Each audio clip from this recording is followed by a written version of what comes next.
Quando o Senhor viu que Lia era desprezada, concedeu-lhe filhos. Raquel, porém, era estéril. Então Jacó, mais um ano, né? Tenho certeza que você está fazendo a leitura bíblica.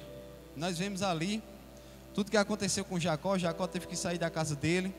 E ele vai lá para a terra de Labão, encontra Labão, que era o tio dele, né? E ali ele se casa. Antes, ele fez um negócio por Raquel, né? Que era quem ele amava. Mas aí Labão explicou a ele que não se fazia daquele jeito naquela terra. Não se dava a mais nova antes da mais velha. E no dia do casamento, Labão vai lá e dá Lia como esposa para Jacó. E quando ele acorda, ele viu que não era Raquel, né? E vai perguntar ao sogro. O sogro fala isso que eu falei, não era normal dar a mais nova antes da mais velha. E depois sim, eles fecham um outro pacto com mais 7 anos por Raquel, né? Só que o texto fala aqui que Lia era desprezada, né? Logo no começo aqui, fala assim, 29:31. Quando o Senhor viu que Lia era desprezada, concedeu-lhes filhos. Então esse desprezo aqui não era um desprezo como a gente conhece aqui. Era um desprezo no sentido que Jacó amava um pouco menos ela do que Raquel. E ela deu filhos a Lia e não deu a Raquel. Nessa época aqui era muito importante a questão dos filhos. Os filhos, como ainda é hoje, né, eram tidos como a herança do Senhor, como a bênção do Senhor. E as mulheres que não podiam gerar eram vistas como mulheres secas. Mulheres até em alguns contextos vistas como amaldiçoadas. Então era muito ruim para uma mulher não poder ter filhos nessa época. Ainda hoje é, como eu falei, né? Mas nessa época aqui, principalmente. Então Raquel, em meio a sua luta, ela começou a traçar algumas estratégias. Lá no capítulo 30, no versículo 1, fala assim: quando Raquel viu que não dava filhos a Jacó, teve inveja de sua irmã. Por isso disse a Jacó: dê-me-lhes filhos, ou morrerei. Então, como o Randieres falou aqui, às vezes a gente está passando por algumas dificuldades, né? E Raquel estava passando por uma dificuldade enorme aqui. Mas ela procurou uma solução humana. Ela foi atrás de homens.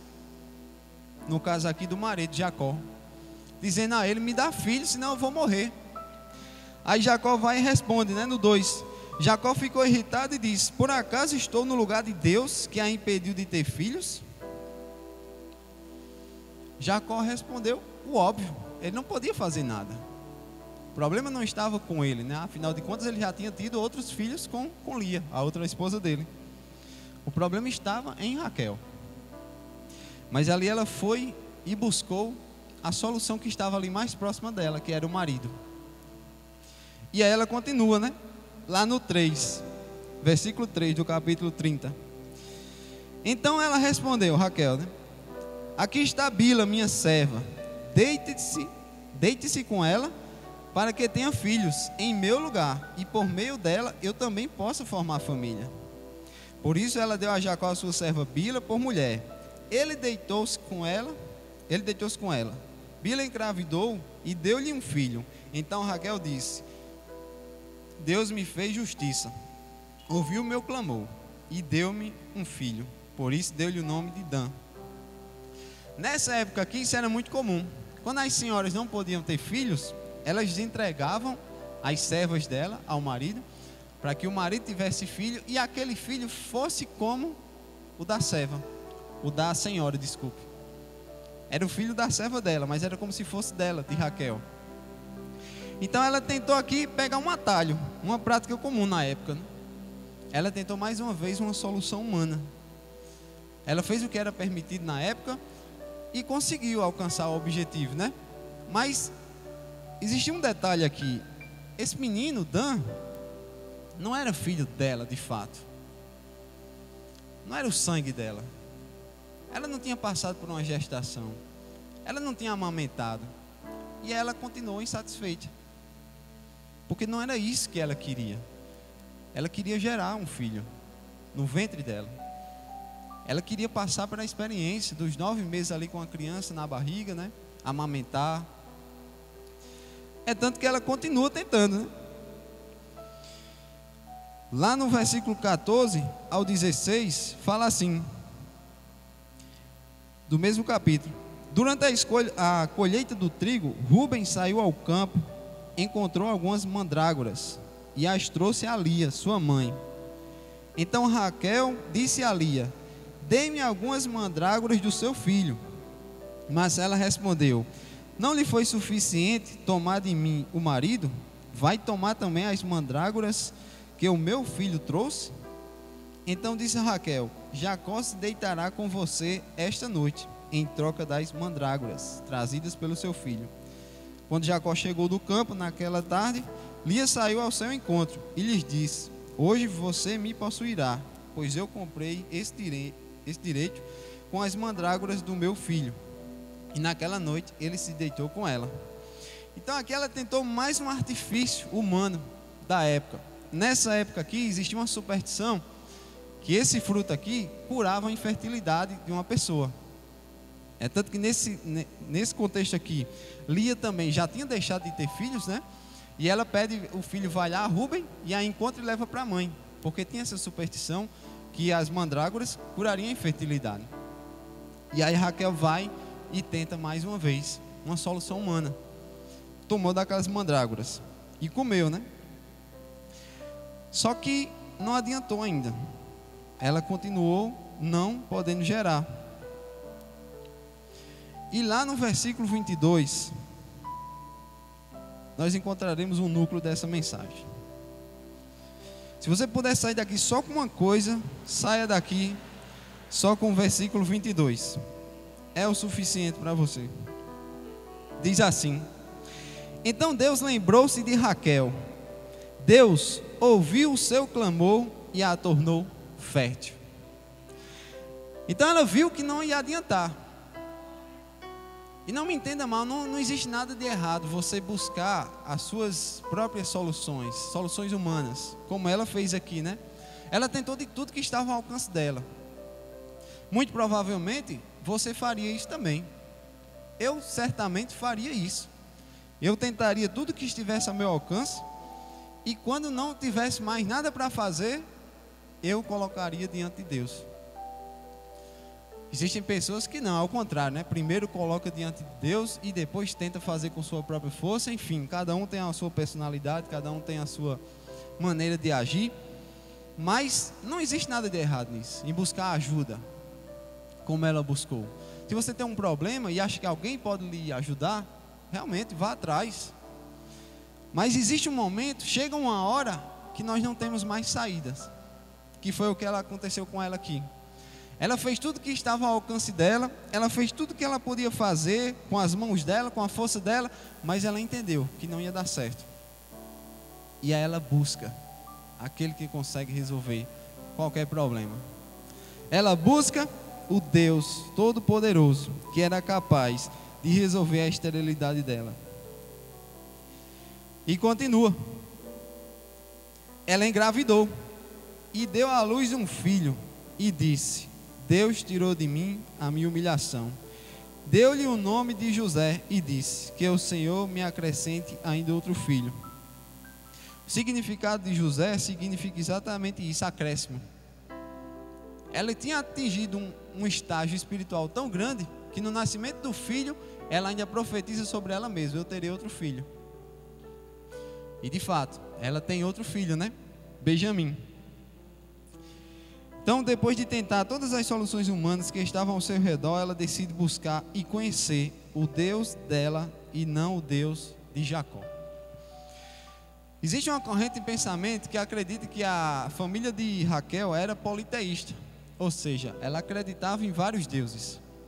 É tanto que quando eles vão sair de Siquém, né, Jacó chama a galera e diz: lança fora todos os deuses que estão aí com vocês. Nós vamos ver isso lá em Gênesis 35, a Bíblia fala sobre isso. E ali ele joga os deuses dele, né? Então ela conheceu o Deus dela e não o Deus de Jacó. Como assim? Às vezes nós ficamos parados esperando que Deus responda a oração de outra pessoa, né? Não sei se já aconteceu com você, mas já aconteceu comigo.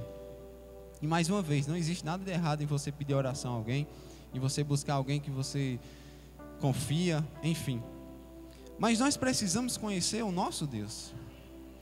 Nós precisamos conhecer aquele Deus que nos salvou, que mudou a nossa vida, que está mudando a nossa vida.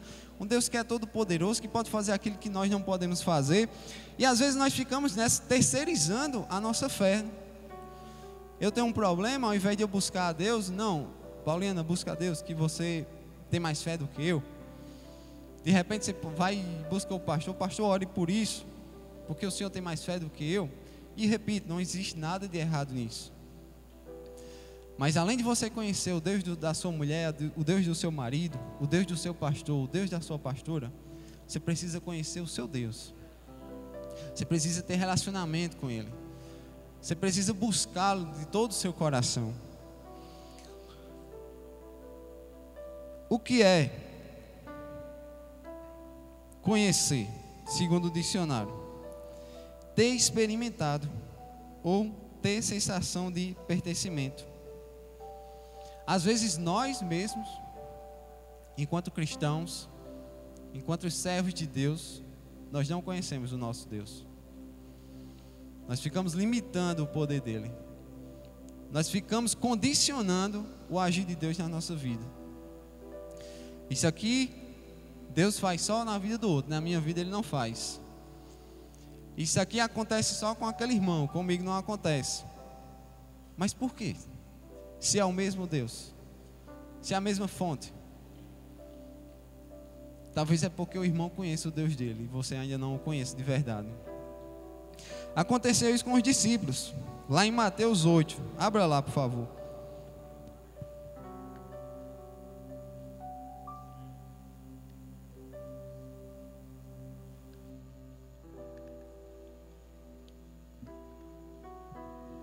Mateus 8, 23.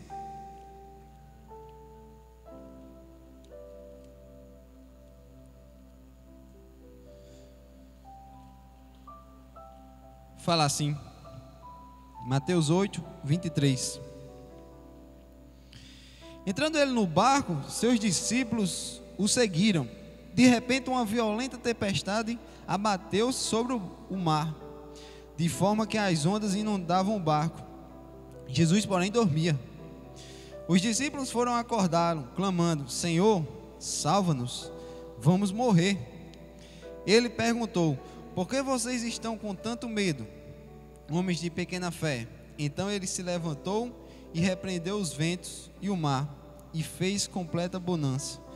Os homens ficaram perplexos e perguntaram: quem é este, que até os ventos e o mar lhe obedecem? Pergunta de alguém que não conhece outra pessoa: quem é este? Você pergunta quem é esse, é uma pessoa que você não conhece, né? Quem é aquela pessoa? Quem é aquele? Os discípulos fizeram essa pergunta.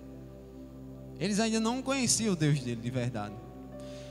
Porque Jesus vai lá e acalma os ventos e a tempestade, e eles ficam admirados com aquilo. Quem é esse que até os mares e os ventos obedecem a ele? Aqui, com essa ação, eles demonstram que ainda não conheciam o Deus deles. E como é que nós conhecemos alguém? Como é que você conhece uma pessoa? Existem várias maneiras, né? Uma delas, convivendo com aquela pessoa, tendo relacionamento, buscando essa pessoa, conversando com ela. E nós podemos fazer isso com Jesus? Claro que podemos. Quando você ora, você está buscando a Deus, você está conversando com Ele. Quando você lê a Bíblia, você está criando intimidade com Deus. Você está estreitando o seu relacionamento com Ele. E você está conhecendo o seu Deus. E às vezes até os nossos inimigos, eles conhecem o nosso Deus. Por que nós não conhecemos Ele também? Em Mateus 16, 13, um pouquinho aí à frente,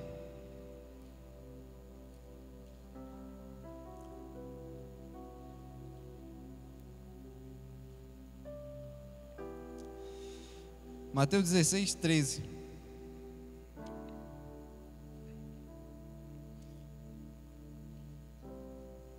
Fala assim: chegando Jesus à região de Cesareia de Filipe, perguntou aos seus discípulos: Quem os outros homens dizem o Filho do Homem quem é? Eles responderam: Alguns dizem que é João Batista, outros Elias e ainda outros Jeremias. E vocês? Perguntou ele. Quem vocês dizem que eu sou? Simão Pedro respondeu: Tu és o Cristo, o Filho do Deus vivo. Então aqui eles já estavam começando a entender, a conhecer o Deus deles. Você já conhece o seu Deus de fato? Medite sobre isso. Você conhece o seu Deus a ponto de confiar nele, todos os seus problemas, todas as suas inquietações, como o Randy orou aqui agora há pouco, tudo aquilo que lhe aflige, tudo aquilo que lhe tira a paz, lance sobre Jesus. Confie no seu Deus, conheça o seu Deus, e você verá que Ele pode resolver qualquer problema para você. Qualquer questão que para você é difícil, para Ele é muito fácil. E como eu falei, até os demônios, os nossos inimigos, eles conhecem o nosso Deus. Lá em Mateus 8, 28.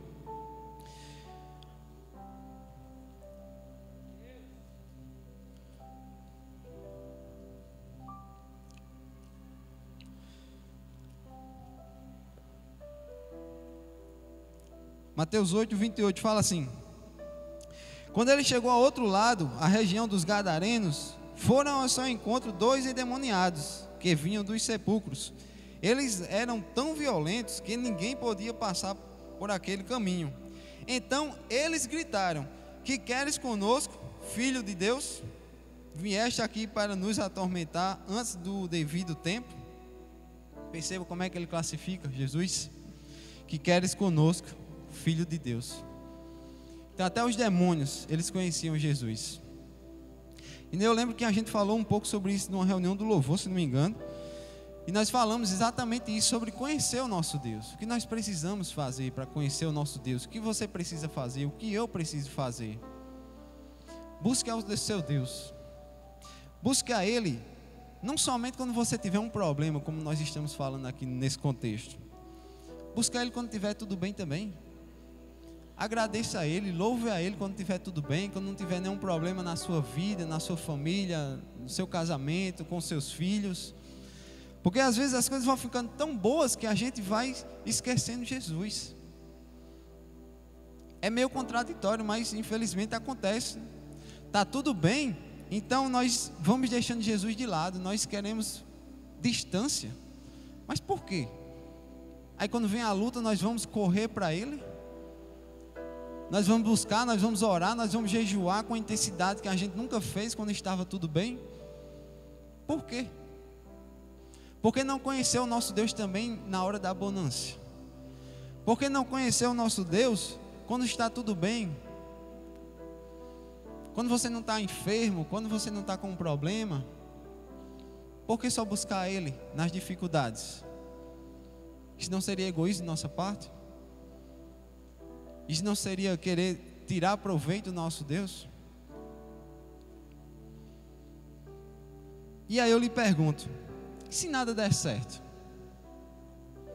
Nós estamos falando de problema, né? Que Jesus pode curar, que Jesus pode resolver os nossos problemas, que Jesus pode fazer aquilo que nós não podemos fazer. Sim, de fato Ele pode. Mas e se nada der certo? Qual é o seu problema? Qual é o seu sonho? Qual é aquilo que você tem buscado todos os dias, diariamente, diante de Deus? E se isso não der certo, qual será a sua atitude? Se isso não der certo, se você não alcançar esse objetivo, o que você fará em relação ao seu Deus? Você continuará conhecendo o seu Deus? Você continuará servindo a Ele, dele? Você continuará buscando a Ele? Ou você se apartará dele? Porque Paulo, ele diz, né, que tinha um espinho na carne. E por 3 vezes ele orou ao Senhor, pedindo para que Deus tirasse aquilo dele. E repito, Deus era poderoso para fazer aquilo? Sim. Deus é poderoso para fazer qualquer coisa, como eu já disse aqui. Mas o que foi que ele disse? Paulo, a minha graça ela te basta. E Paulo continuou o ministério dele. Paulo continuou pregando, Paulo continuou fazendo novos discípulos, Paulo seguiu. O que aconteceu também com o ladrão lá na cruz? Eu acredito que eles tinham a vontade, ele tinha um sonho de voltar para casa. de voltar para a família dele. Ele tinha um sonho de ter a liberdade de novo. A Bíblia não fala isso. Eu que estou dizendo, uma interpretação minha, certo? Que posso estar errado, mas eu interpreto dessa forma. Então, eu acredito que ele queria, no mínimo, ser livre de novo, né? E aí, quando ele vê o cara lá zombando de Jesus, dizendo: desce daí, salve nós daqui, ele vai e repreende. Você, nem estando na mesma condenação, prestes a morrer, você teme a Deus? E ele é sincero: nós estamos aqui porque as nossas ações fizeram isso. Nós estamos aqui de fato porque nós merecemos estar aqui. Mas esse justo, ele não tem pecado, ele não merece estar aqui. E o que é que ele pede? Senhor, lembra-te de mim quando vier o teu reino. E Jesus olha para ele e diz o quê? Ainda hoje você estará comigo no paraíso. Então perceba, ele entendeu que o problema dele era nada em relação à vida eterna. Ele entendeu que muito mais da liberdade de voltar para a família, de realizações que ficaram em abertos, eram de ir morar no céu. Nós não sabemos o contato que ele teve com Jesus, mas era o desejo do coração dele. É tanto que ele pede isso a ele: lembra-te de mim quando vier o seu reino. E Jesus concede isso a ele. O profeta Abacuque também, ele nos ensina. Abacuque 3, 17 ao 18. Abra lá, por favor.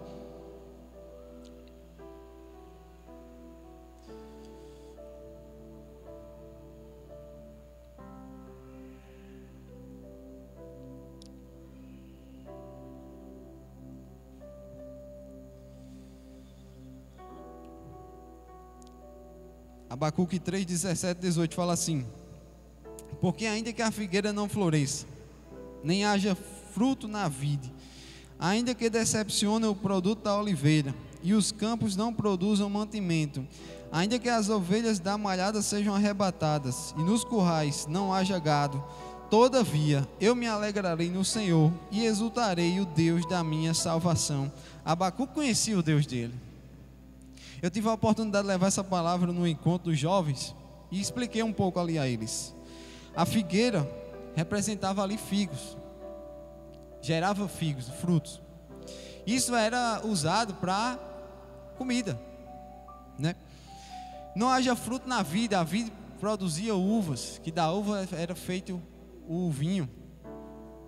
Ainda que decepcione o pronto da oliveira, a oliveira era feito o azeite, que era um produto muito, muito caro naquela época, servia para diversas coisas, curar, servia para vender, o comércio.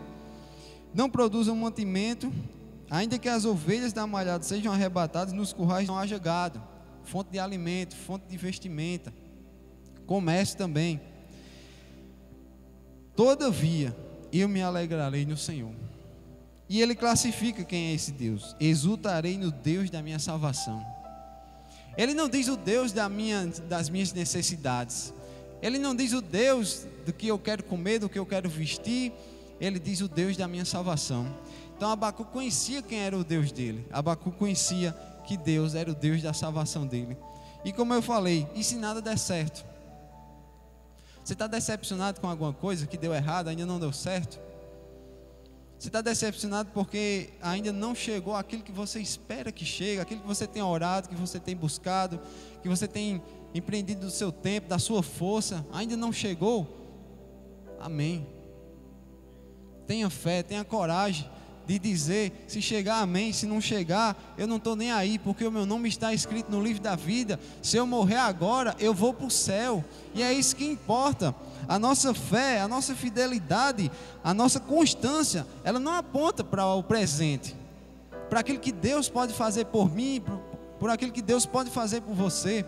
Ela não aponta também para o futuro, aquilo que Deus poderá fazer por mim, o que Deus poderá fazer por você. Ela aponta para o passado, por aquilo que Deus já fez por mim e já fez por você. Ele morreu naquela cruz, Ele nos deu acesso ao céu, Ele nos deu a oportunidade de escrever o nosso nome escrito no livro da vida, e um dia nós iremos morar com Ele. É sobre isso. Não é o que Deus pode fazer, não é o que Deus fará, é o que Deus já fez. E você pode estar pensando aí, mas você não sabe o que eu passo. Você também não sabe o que eu passo. Pare de achar que a sua luta é maior do que a luta do seu irmão. Você não conhece a luta do seu irmão. O importante é, o meu nome está escrito no livro da vida. Se acontecer, glória a Deus. Se não acontecer, amém. Eu vou continuar servindo ao meu Deus, porque Ele é o meu Deus da minha salvação. Como Paulo dizia, se nós esperarmos por Deus apenas nessa vida, nós somos dos mais infelizes dos homens, né? Então não espere por Deus só nessa vida. Conheça o seu Deus. O seu Deus é um Deus da sua salvação. É o Deus que prometeu que você teria sim dias difíceis aqui nessa terra, mas que você tivesse bom ânimo, porque Ele venceu o mundo. É o Deus que lhe deu a oportunidade, como eu falei, de escrever o seu nome no livro da vida. É o Deus que lhe deu acesso, a oportunidade de um dia você ir morar no céu.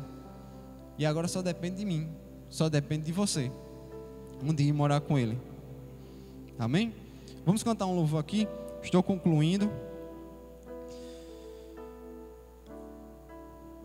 Conhecendo o nosso Deus. Raquel conheceu o Deus dela no momento certo.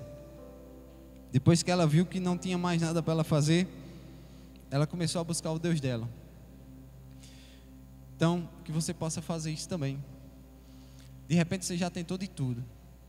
De repente você já buscou aquilo que você teria que buscar. De repente você já usou todas as ferramentas que estavam disponíveis a você.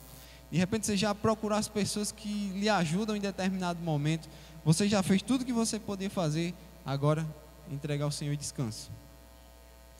Porque Ele pode fazer aquilo que eu não posso fazer por você. Ele pode fazer aquilo que ninguém pode fazer por você. Mas para isso nós precisamos conhecer o nosso Deus. Nós precisamos saber quem Ele é. E acima de tudo, antes de um Deus que cura, antes de um Deus que faz milagre, antes de um Deus que ressuscita mortos, Ele é um Deus de salvação.